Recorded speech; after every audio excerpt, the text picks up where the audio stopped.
Hello and welcome to our YouTube channel. I'm Tia, one half of Cameron and Tia. The other half is my husband Cameron. We actually met in second grade. We went to school together all growing up, and then we started dating at the end of high school.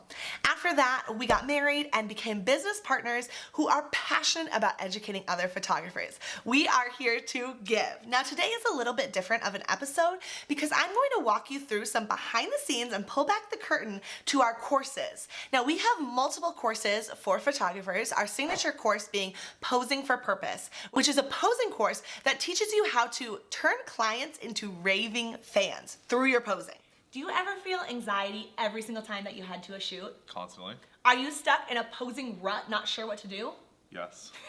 We've got you covered. We have a totally free training all on posing that we would love to have you join for. Join us in your PJs with your camera off for our hour-long posing training. We can't wait to see you. Go save your seat in the link in the description down below. Bye. But today, I'm gonna break down all the platforms that we use to support our courses. So let's jump right in. Number one, which is our email provider, ConvertKit. Through ConvertKit is how we organize all of our email subscribers, how we tag them, how we send them emails, even weekly emails like this, notifying them of our YouTube videos. It's both how we share free educational materials and it's how we sell our courses. ConvertKit has been awesome for us. We actually started with ConvertKit. No, rewind. We started with MailChimp, which is actually what we still use for our clients, like how we release mini sessions. And the reason that we keep them there and the reason that we started there is it's free. We then went to ConvertKit, loved it. It was great. And then another platform called Flowdesk came out, and when it came out, it was just the talk of the town, and we thought that we needed pretty emails that had all this like beauty and structure to them, so we switched over. But the back end of it, how we categorize, how we tag, how we set up automations and kind of have workflows within there, just was not intuitional for us. And to each their own, but it just didn't make sense to us the same way that ConvertKit did. So we actually switched back all of our subscribers back to ConvertKit, which was kind of a pain. I often recommend finding a platform that you love through some free trials and committing to it, because in that case, it was really, really tricky. Do free trials, compare the features, and then lock in on a platform. And so ConvertKit has been that for us. It's been really, really great now that we've been back on it for years, and we'll continue to be there as we grow and grow. Number two, the second platform is Kajabi. Kajabi is where we house all of our courses. So any big video courses you will see in Kajabi. Anything smaller that's like a downloadable product in our shop, like our consultation simulation, or for example, our wedding guide has a video element to it where we walk you through how to create it, how to personalize it, how to add to it in Canva. Those are then housed on our website, but anything that's large that is an actual course is housed on Kajabi. Now we've been on Kajabi from the start. Kajabi, I would say, is the powerhouse of course platforms. And we know that if we want to be doing this long term, we're going to want everything to be on Kajabi. So it's where we locked in and we're like, we're going to start there so that we can have everything right there. Kajabi is so intuitional. You can customize so much. Where your clients log in and it's their client interface, it is so intuitional for you to be able to customize it and really make it look on brand, but also intuitional for your students. Next is something called Zapier. Now, I pronounce it Zapier, but I just heard someone else say it differently, but I don't know. I can't even think of what that would be. Zappy? Zaps.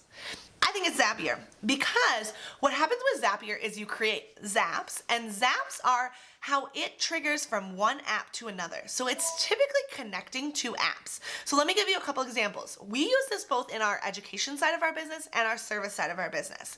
So one example is that Asana, which I'm actually gonna get to later, is just our task management platform, and HoneyBook is our client management system. So when a client books through our scheduling feature on HoneyBook for a client consult, that gets added to our calendar, and it gets added to our Google Calendar, which we actually use Fantastical. It's just a cleaner interface that we like for our calendars. It syncs to there, right? So that's all normal. They booked a client consult and it shows up there. But what I want to do is after that client consult, I will typically go to HoneyBook, and there's a private notes section, and I will write notes on everything we talked about. How many siblings they have, things they like to do, where they live, what their jobs are, everything. We will then use those notes throughout our entire client process. We'll review them before the engagement session, we'll add to them after the engagement session, and we'll review them before the wedding.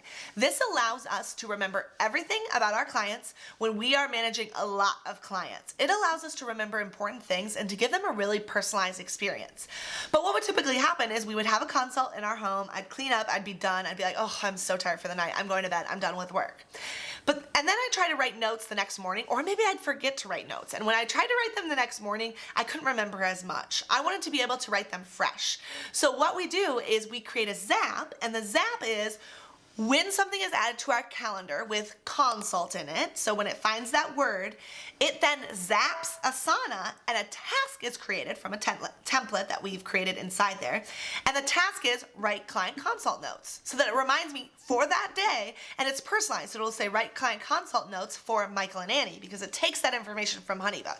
So that's the first example of Zapier and how we use it on our client side. Basically, it's doing work for us, and it's doing work for us where we might forget about it, where we might not remember, or where things might slip through a hole. How it works on our education side is when a student purchases a course, so let's say they purchase Posing for Purpose, we then want to tag them in ConvertKit because we want to know that they're a Posing for Purpose student, because we don't want them to get future emails selling them Posing for Purpose. That'd be annoying, right? Like, that just would not make sense.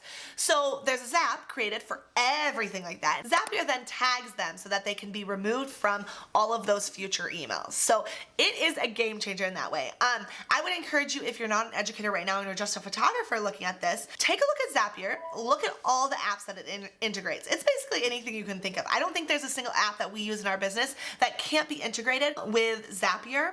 And I want you to think of all kinds of little processes that you can take off your plate. Take a look at your task management system like Asana, Trello, whatever it is, and think, okay, well, I do this every time that a client onboards with me. How could I have Zapier do it for me instead? And it will save you tons of time. Okay, so the next tool that I already mentioned is Asana. So we use Asana for all of our task management. Both myself, my husband Cameron, and then Shelby that works with us full time. We all use Asana. We are able to collaborate on tasks through there. Everything that we do is in Asana. And actually, because Cameron and I treat our personal life as part of our business, because we are a married couple, basically everything is in Asana, from like taking out the trash to doing returns at UPS to bringing Bella to get groomed. All of those things are in Asana to make sure that nothing falls through the cracks, to make sure that we have a repeatable red carpet customer experience that every single one of our clients gets. So we actually started with Trello, and we used Trello for a long time. I primarily use Trello, and I would use Trello with some of our contractors, so I'd have different boards for them that just had all of their work on their separate boards. We got to a place where Cam just wasn't really using it, and I was pretty frustrated by that. I was like, come on, I'm assigning tasks to you. I want you to assign tasks to me so that we can keep track of them.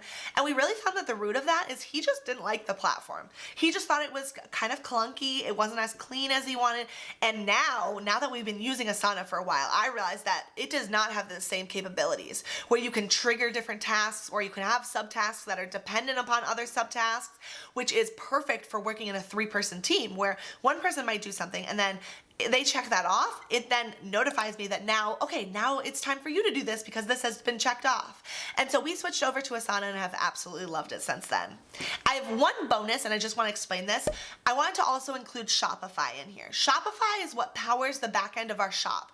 It's how we can put buttons on our website. So CameronandTia.com/shop is where our shop is housed. If you want to go take a look while I chat about this, it's how we put buttons there, and it's how we're able to have a checkout cart, and that's what powers all of that. The reason I didn't include that and that I'm including it as a bonus is that doesn't technically fuel anything in our courses, as that's what the original topic was. But our shop is part of that, and our shop has all of our smaller products like our email templates, our questionnaire, our wedding guide. I referenced earlier our consultation simulation. Everything like that is powered through Shopify. So what did you think? Typically we're doing a lot more of photography specific tutorials and guides and behind the scenes videos here, but did you like getting to hear a bit about the back end of our education side of our business, about our courses and our shop? If so, I would love to hear about it. Please drop a comment down below. If you liked this video, please hit like, hit subscribe. That means so much to us and it helps us reach more amazing people like you. And until next time, bye!